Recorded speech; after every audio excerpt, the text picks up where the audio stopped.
Imagine waking up, getting dressed, driving to work, grabbing your usual morning coffee, and by, say, 2 p.m., you've casually signed off on a decision that will end up severely harming thousands of people. Right.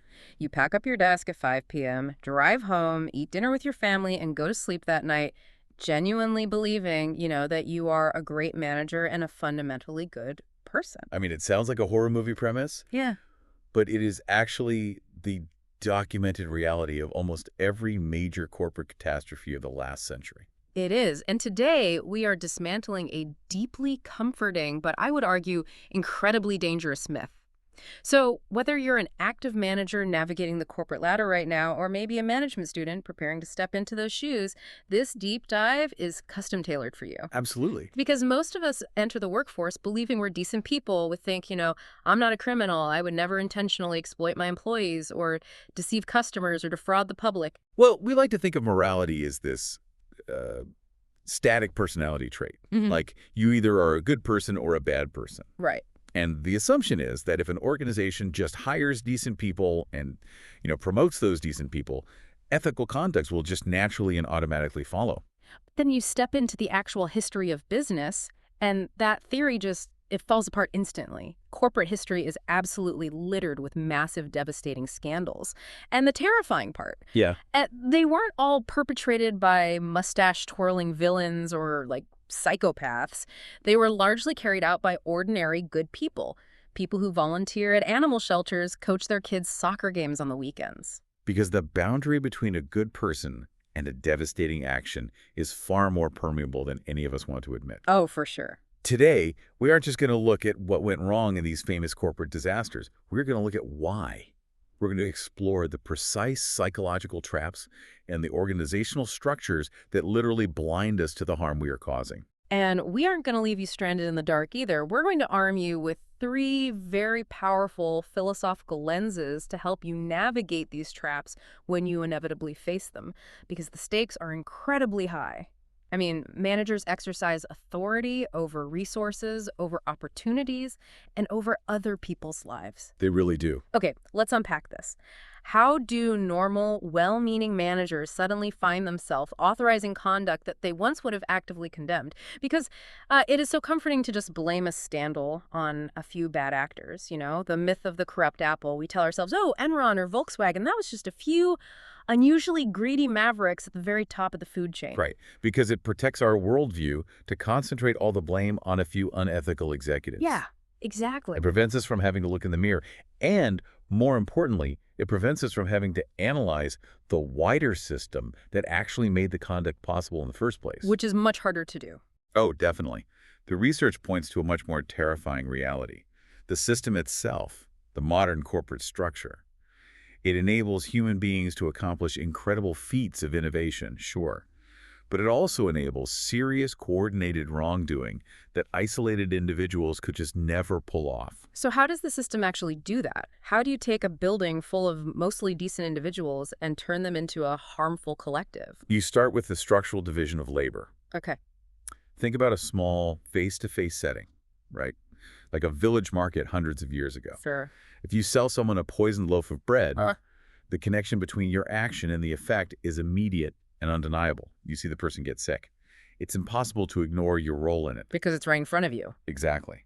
But large modern organizations take a single, potentially harmful action, and they slice it up into hundreds of tiny, highly specialized, legitimate-looking tasks. I see. So you fragment the action, like one person in the C-suite sets a really demanding financial target for the quarter. Right. Another person over in human resources designs the bonus structure and the penalty structure to incentivize hitting that target.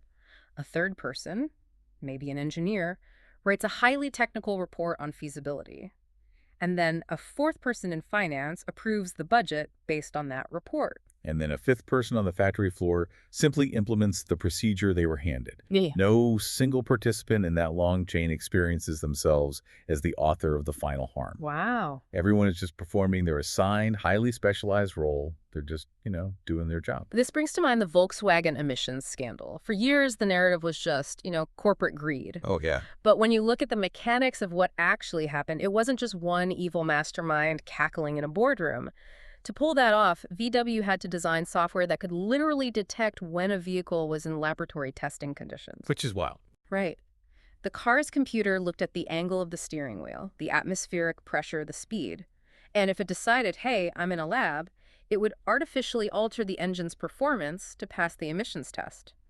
Out on the real road, it polluted up to 40 times the legal limit of nitrogen oxide. And building a defeat device of that sophistication, I mean, it required immense technical expertise. It wasn't some sudden crime of passion. No, it took years. Years of testing, coding, integration. It required framing a massive public health issue, literally poisoning the air of major cities, as a mere engineering obstacle. Because the engineers were just looking at technical feasibility. They were told, hey, we need the performance of a diesel engine, but we have to pass these strict U.S. emissions standards, and we don't have the budget or space for a larger chemical treatment system. So they just solved the puzzle they were handed. Right. And the lawyers focused on legal exposure. The accountants focused on reporting rules. The executives focused on market share in the United States. So everyone's in their lane. Exactly. Each professional lens provided valuable specialized knowledge, but the ethical meaning of the entire project disappeared entirely in the spaces between those silos. Which introduces this terrifying concept in the literature called ethical blindness. Yes. And this isn't about someone seeing the right thing to do and consciously choosing the wrong thing. That's just being unethical. Ethical blindness is when a manager temporarily fails to see the moral dimension of a decision at all. The situation has been framed so heavily as a commercial, legal, or technical problem that the moral implications are literally invisible to them. The available frame determines which facts your brain actually registers as relevant. Right. If a sales manager is aggressively asked how to reach the quarterly target by Friday, their brain goes to work on the how. It doesn't pause to ask whether the methods respect the customers. It's not even a thought. The moral question just fades away because it isn't part of the operational frame they've been given. The Wells Fargo fake accounts scandal is the absolute textbook example of this. You had employees opening millions of unauthorized credit card and bank accounts in the names of real customers. But if you look at the people on the ground doing this, they weren't a spontaneous gathering of con artists. Not at all. They were operating under this extreme pressure cooker environment. The CEO had this initiative called GRR 8, as in every customer should have 8 different Wells Fargo products. And that environment completely reshaped their reality. Hitting that specific cross-selling metric completely displaced the concept of serving the customer. Yeah. When your continued employment, your ability to pay your rent, and your daily standing with your boss depend entirely on one daily metric, well, human beings become exceptionally skilled at producing that metric. It's like looking through a camera with a macro lens. You are so zoomed in, so intensely focused on the tiny financial target right in front of you, that specific daily quota, that the actual human being standing just out of focus in the background completely disappears from your view. That's exactly it. You don't see a customer whose credit score you are ruining. You just see an account number that gets your manager off your back for the afternoon. And in those hyper-focused environments, information that supports the goal travels rapidly up the corporate hierarchy. Information that threatens the goal-like employees, raising their hands saying, this is impossible to do ethically. Yeah, that gets shut down. Fierce resistance, the messengers are fired or marginalized. Let me push back on this, though. If you're listening to this on your commute and you're a mid-level manager, you might be shouting at the dashboard right now, hey, isn't it my job to focus on the metric? Sure. The company pays me to hit targets and optimize operations. At what point does normal, required business focus cross the line into this dangerous blindness? Well, that tension is the hardest part of modern management. You are hired to hit targets. But focus becomes blindness through a gradual, almost imperceptible slippery slope. Doesn't happen overnight. Rarely. These questionable practices rarely start with a massive, disastrous boardroom decision to commit fraud. They develop slowly.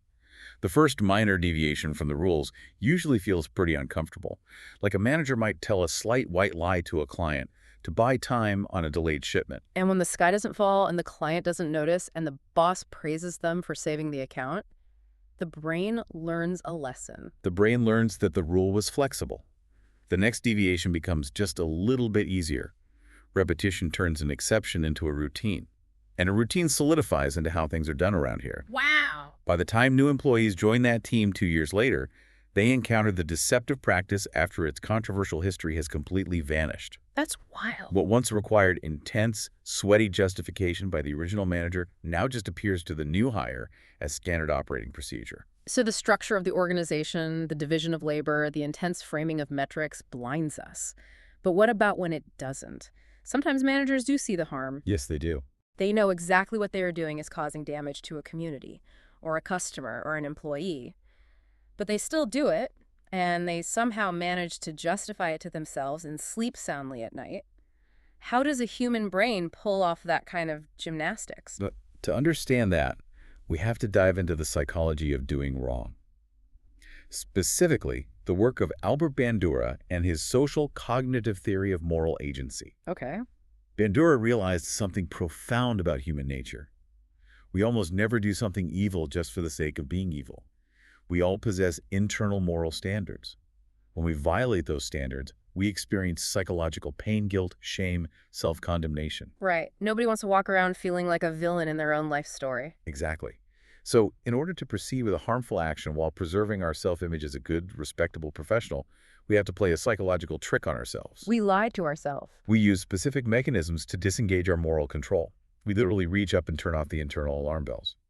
Bandura identified these as the mechanisms of moral disengagement. He laid out several of these mechanisms, and frankly, once you hear them, they are terrifying because you start spotting them everywhere in the news, in your office, maybe even in your own email. Absolutely everywhere. Let's walk through them. I want to start with the first two, which usually operate together: moral justification and euphemistic labeling. Instead of just defining them, what does this actually look like in the real world? Well, let's look at the 3 Mile Island nuclear disaster in 1979. This was the most severe accident in U.S. commercial nuclear power plant history.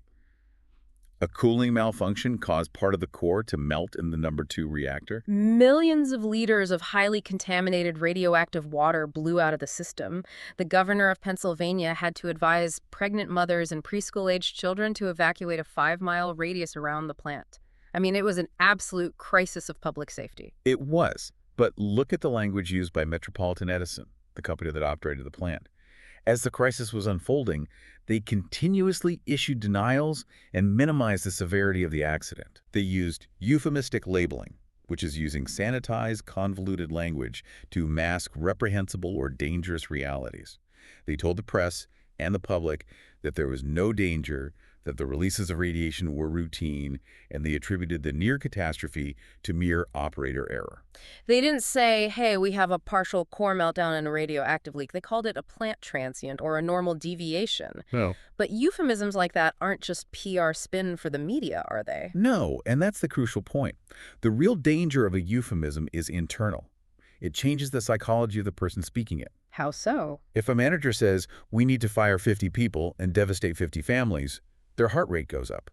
They feel the moral weight. Yeah. But if they say, we need to adjust headcount to optimize operational synergy, they have linguistically stripped the humanity out of the action. Wow. It makes morally charged actions feel administratively ordinary. And that ties right into moral justification. You make destructive conduct look benign by claiming it serves a higher social or moral purpose.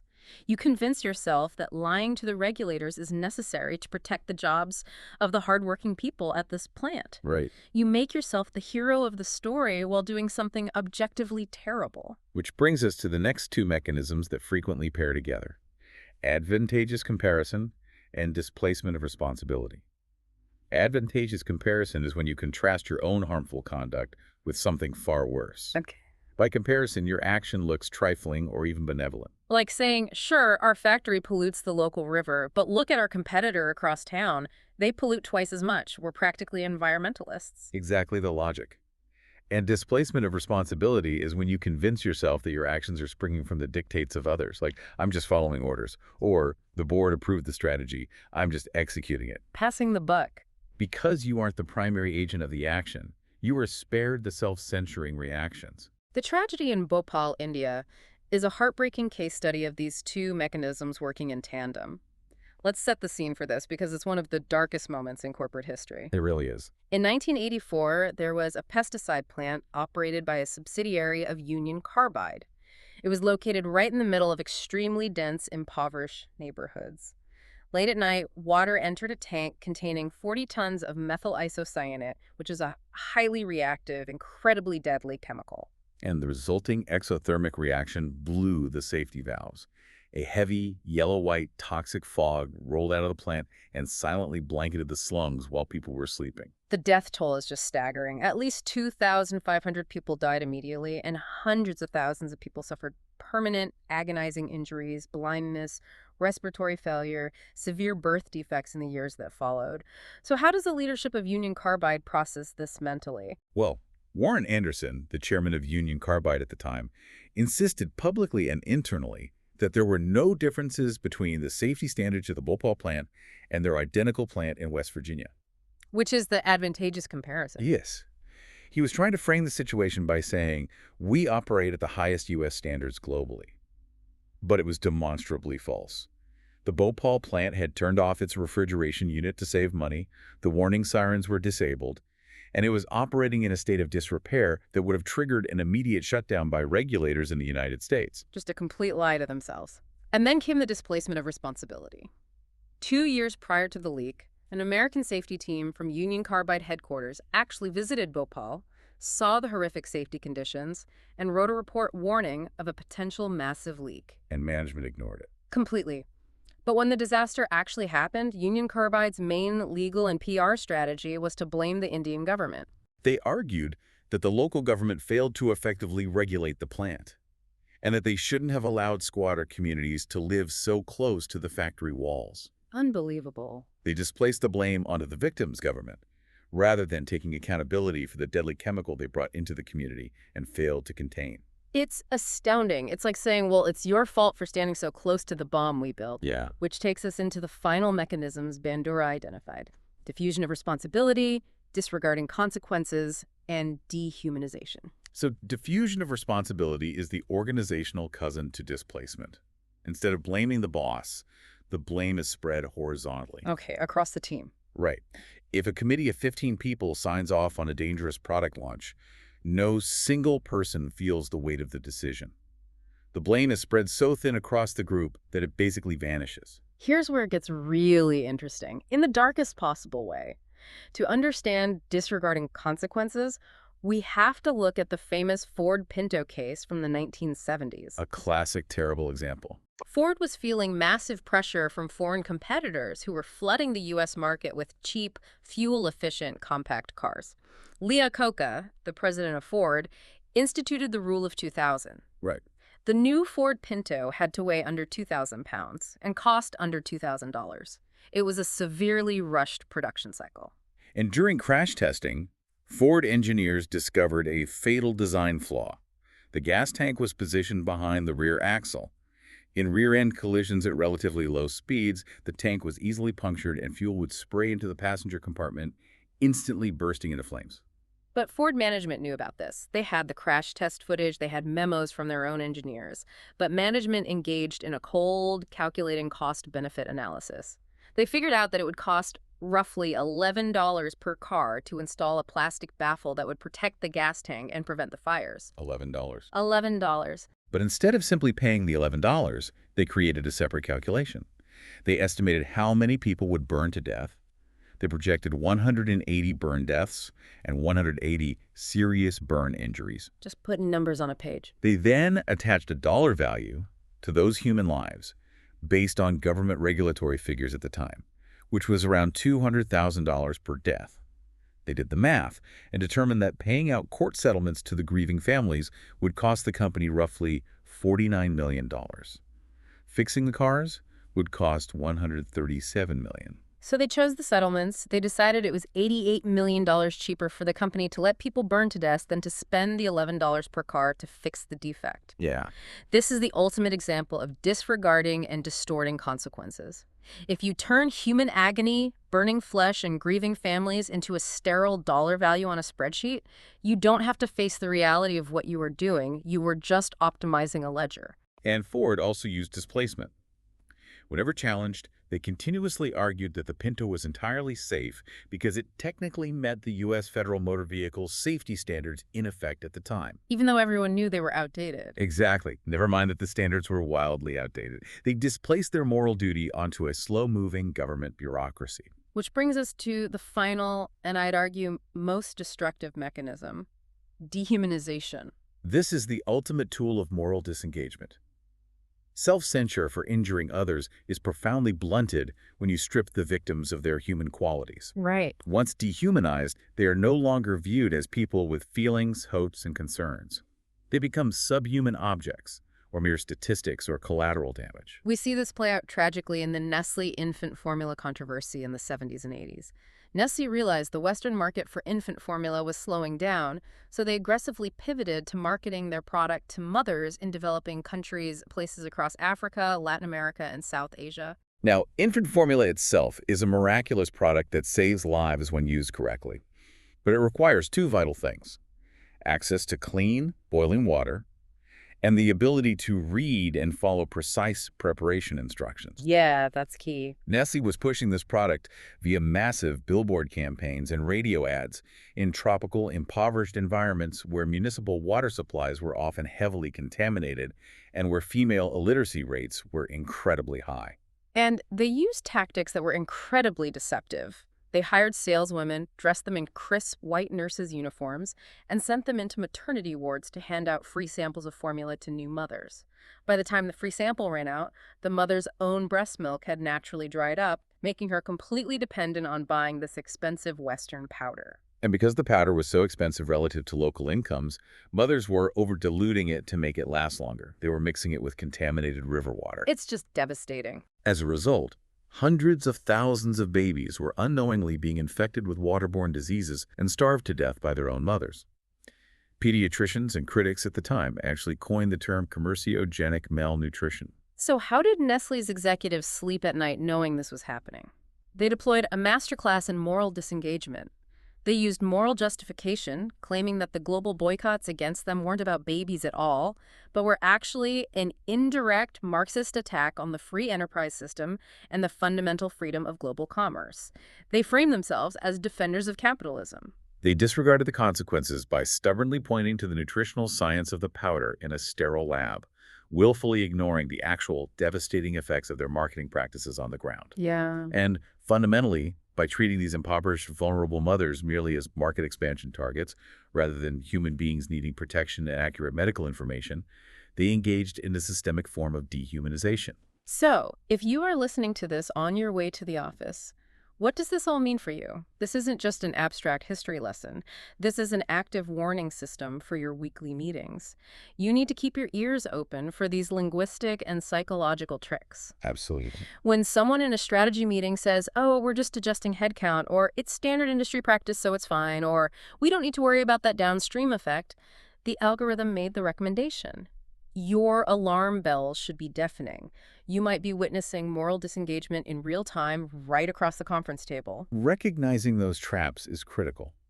But knowing how organizations trick us into doing bad things is only half the battle. Right. Explanation is not the same as evaluation. Knowing why the employees at Wells Fargo opened those fake accounts because of extreme pressure and structural framing doesn't tell us what our manager ought to have done instead. Right. If I'm a manager and I've successfully avoided the traps of ethical blindness and moral disengagement, I still have to make a decision. How do I actually figure out what the right thing to do is? How do I evaluate my options objectively when the pressure is on? This is where we move from psychology into normative ethics. Normative ethics isn't interested in describing how people do behave under pressure. It seeks the fundamental reasons that should guide our conduct. Okay. It asks what makes a decision morally right or wrong in the first place.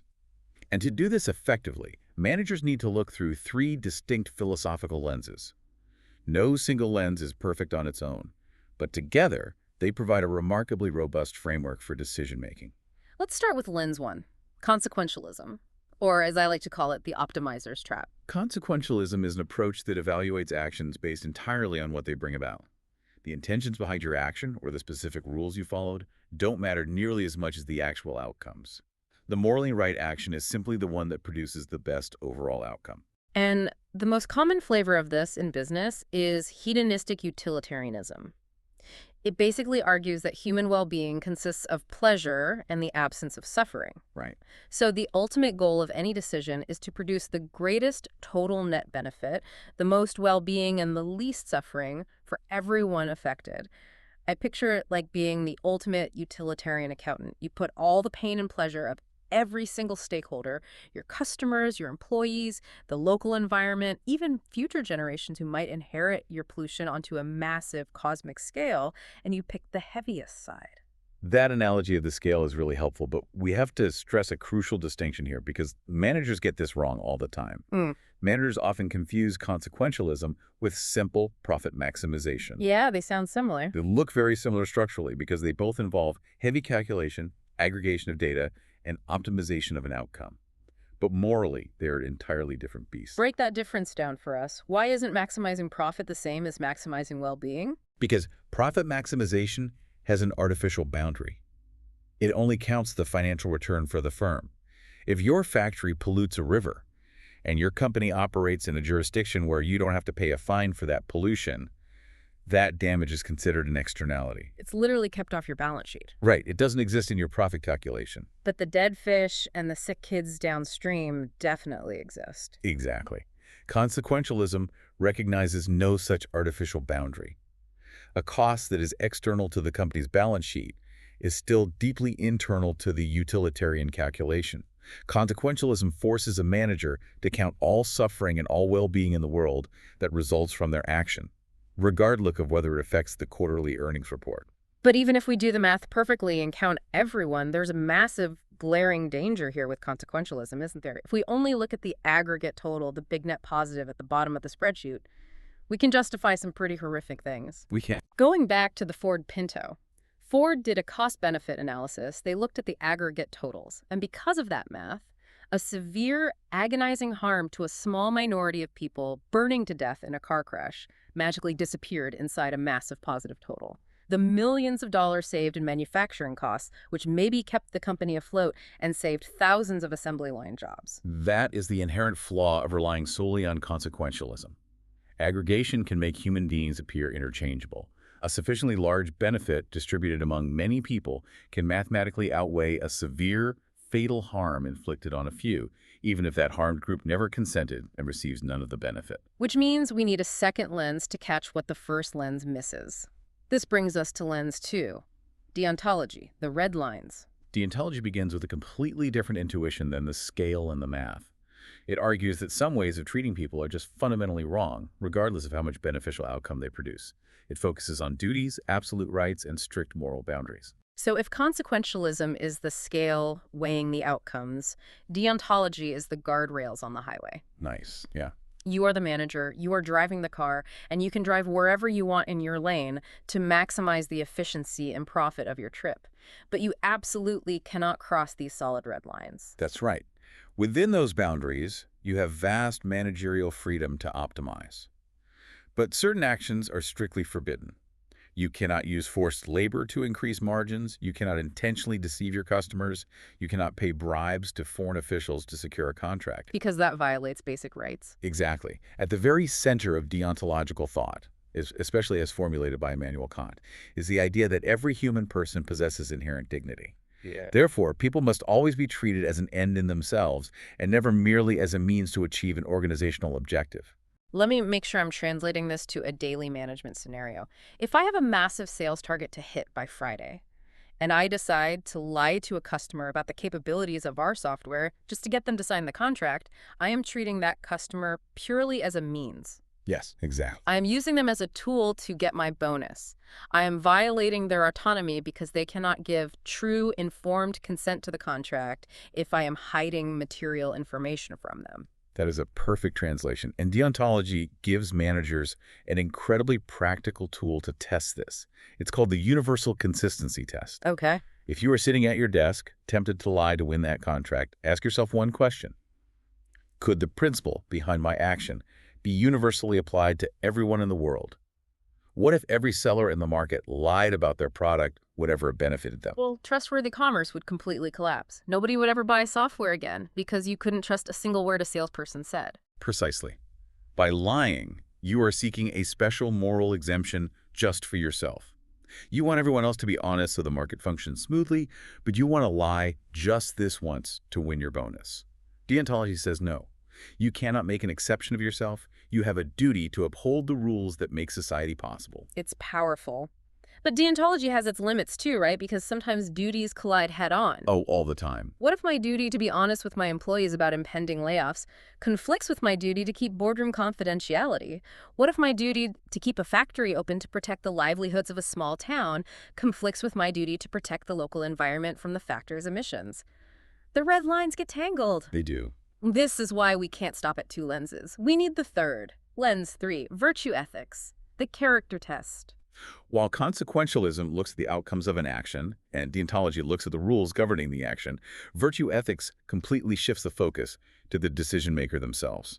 It asks a much deeper question. What kind of person and what kind of organization are you becoming through your repeated daily choices? It's not just about what you do in an isolated moment. It's about who you are becoming. Yes. Rooted heavily in Aristotle, it focuses on character, habits, and the cultivation of practical wisdom, or phronesis. Practical wisdom. Practical wisdom isn't about memorizing a rule book. It is the emotional maturity, the lived experience, and the moral perception required to balance competing demands in messy, concrete situations. It's knowing that true courage isn't an extreme. It lies somewhere in the middle ground between cowardice and recklessness. Right. It's knowing how to deliver devastating performance feedback to an employee with total honesty, but also with deep compassion. There is a really fascinating modern application of this in the literature regarding artificial intelligence and management. Let's say you're a manager and you start using a complex AI algorithm to draft your team's performance reports or to evaluate candidates for hiring. Yeah. Virtue ethics doesn't just ask if the AI is accurate.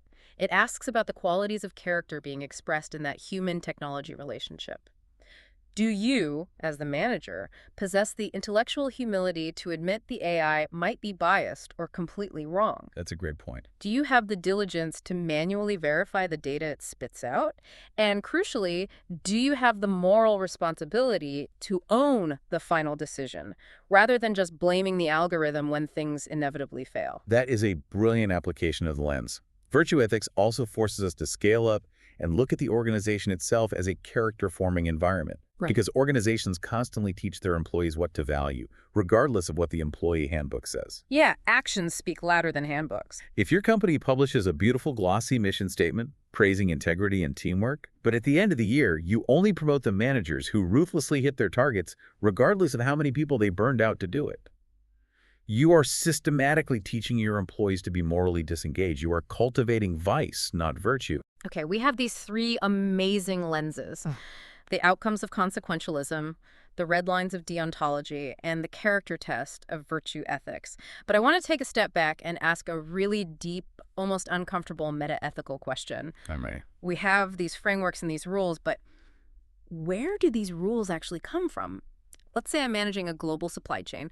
I'm based in London, but I have a major supplier in a developing nation. That local supplier engages in a labor practice, maybe excessive overtime or hiring 14-year-olds, that my home country considers highly unethical, but their local culture accepts as totally normal and vital for their economy. Yeah, it's a huge issue. Whose morality wins? Are we just making all this up as we go along? This raises an important question, and it takes us out of normative ethics and into the meta-ethical dilemma.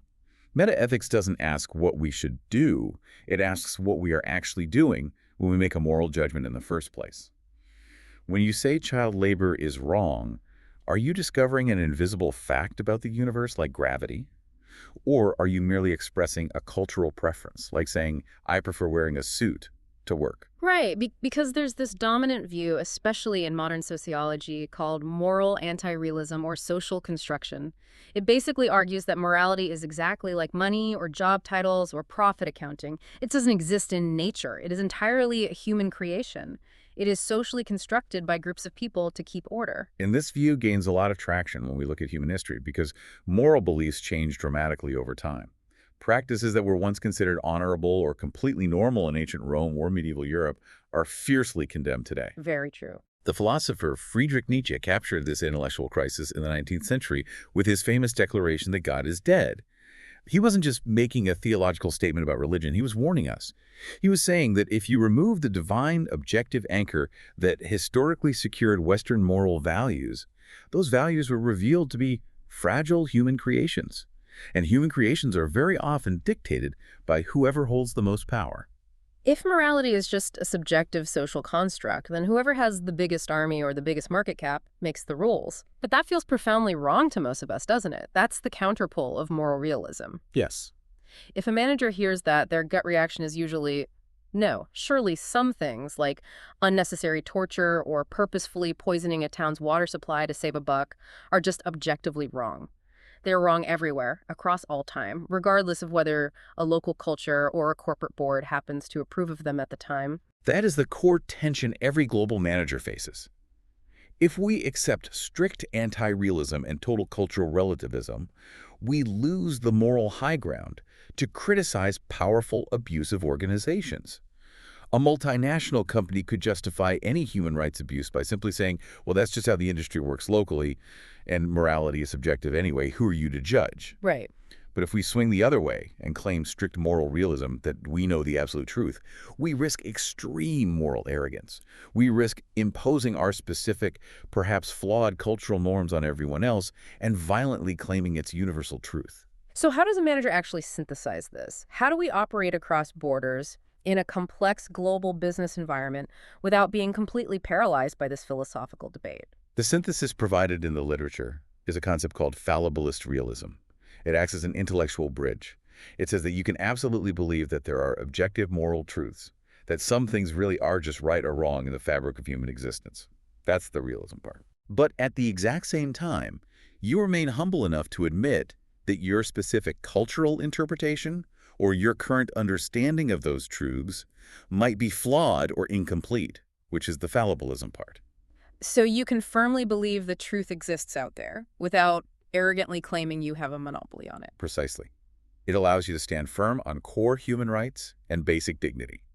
It allows you to realize that legality and normality are not the same as morality. Oh, that's a great distinction. Just because a practice is legal in a certain jurisdiction or just because it is normal in a certain industry does not miraculously make it morally right. You can draw a line in the sand against exploiting workers while remaining open to learning how different cultures express respect and fairness. Okay, this has been an incredible, deep philosophical journey. We've gone from the psychology of self-deception all the way to the nature of truth itself. But let's bring it all the way down to earth. Let's open up the manager's toolkit. What does this all mean for the manager who is staring down a Friday afternoon deadline, facing extreme commercial pressure from their boss, and has to make a hard call right now? The very first thing the manager needs is a clear, sober framework for how to view profit. In the business world, profit is often treated as the ultimate justification for any action. But practically speaking, profit is a constraint. A constraint. It is necessary for an organization's survival. You can't pay your employees or innovate without it. It's a valid objective. Oh. But it transforms into a toxic temptation when managers use the dramatic language of company survival merely to protect their own annual bonuses, their status, or their personal convenience. That is so true. How many times have we heard someone say, we have to cut these corners to save the company, when in reality what they mean is we have to cut these corners so I get my Q3 equity payout? Exactly. So once we have profit in its proper place, how do we integrate the three philosophical lenses into a practical, rapid decision matrix? We don't just mash them together, we sequence them logically. Let's role play this for a second. You have a complex decision to make. Okay, hit me. What's your first move? Step 1. Apply deontology first. I look at my options and ask, are there any absolute red lines we are crossing? Are we lying to our customers? Are we using forced labor in the supply chain? Are we violating basic human rights or breaking the law? And if yes, If the answer is yes, I remove that option from the table entirely. It doesn't matter how profitable it is, it's gone. The permissible space for my decision is now strictly defined. perfect. Step 2, consequentialism. Now you look at the remaining permissible options that didn't cross the red lines. You do the math. Which of these remaining options maximizes the well-being of all stakeholders, not just the shareholders, but the employees who have to execute it, the community it impacts, the environment? You seek the greatest overall good within the boundaries of the rules. And step 3, virtue ethics. Once I've chosen the best permissible path, I ask, how do we actually implement this decision? What habits are we building in our team by executing it this way? How do I, as a leader, execute this with courage, honesty, and compassion? But here's the vital catch. Doing this elegant three-step ethical analysis in your head isn't enough. You can have the most brilliant ethical analysis in the world and still choose the convenient unethical option because you're scared of your boss or desperate for a promotion. Which means ethical analysis is entirely useless without systemic action. Exactly. You have to design organizational structures to actively prevent Bandura's mechanisms of moral disengagement from taking root in your team. Like what? You have to create crystal clear lines of accountability so responsibility cannot be diffused across a committee. You must actively expose and challenge sanitizing language and euphemisms in your meetings. If someone says right-sizing, make them say firing. Don't let them hide behind the words. Right. And you must deliberately publicize the human effects of corporate policies so that the victims of your decisions are never dehumanized into mere statistics on a PowerPoint slide. It's about building an ecosystem that makes doing the right thing the path of least resistance and doing the wrong thing incredibly hard to hide. Let's do a quick recap of the massive journey we've been on today. We started by shattering the illusion that simply being a good person protects you from doing bad things. We looked at how the structural division of labor and ethical blindness obscure our moral vision, turning us into hyper-focused cogs. Yeah. We explored Albert Bandura's psychological tricks, moral justification, euphemistic labeling, advantageous comparison, displacement diffusion, disregarding consequences, and dehumanization, and saw them play out in chilling historical detail through the 3 Mile Island, Bhopal, Ford Pinto, and Nestle cases. We then explored how to actively evaluate our decisions using the three lenses: avoiding the optimizer's trap with consequentialism, establishing the red lines of deontology, and passing the character test of virtue ethics. We navigated the meta-ethical dilemma of where these rules come from, arriving at the humble bridge of fallibilist realism. And finally, we integrated it all into a practical, sequenced toolkit for the working manager to use on a Friday afternoon. It is a vast amount of information to process, but it is absolutely essential, non-negotiable knowledge for anyone holding authority in a modern organization. I want to leave you with a final, somewhat chilling, forward-looking thought to mull over on your commute. We spent a lot of time today discussing how large organizations divide labor so thinly across multiple departments that no single human feels responsible for the final harm. Today, we are rapidly delegating massive, life-altering corporate decisions to artificial intelligence algorithms, pricing structures, hiring filters, loan approvals, even medical triaging. We are just handing over the keys. If an algorithm is designed purely to optimize a financial target, completely lacking the capacity for guilt, lacking empathy, lacking practical wisdom, or any internal moral standards, has the modern corporation just invented the ultimate, perfectly ethically blind manager? When that complex, black box algorithm inevitably causes harm to a real human being, who, in the corporate hierarchy, will use the mechanism of diffusion of responsibility to shrug and say, "It wasn't me, the machine did it." Wow. The moral diagnostic landscape isn't just murky anymore. We might be handing the controls over to a system that doesn't even know what morality is. Thank you for joining us on this deep dive. Whether you're heading into a lecture hall or a boardroom, I encourage you to look at your own organization tomorrow morning with newly opened eyes. See you next time.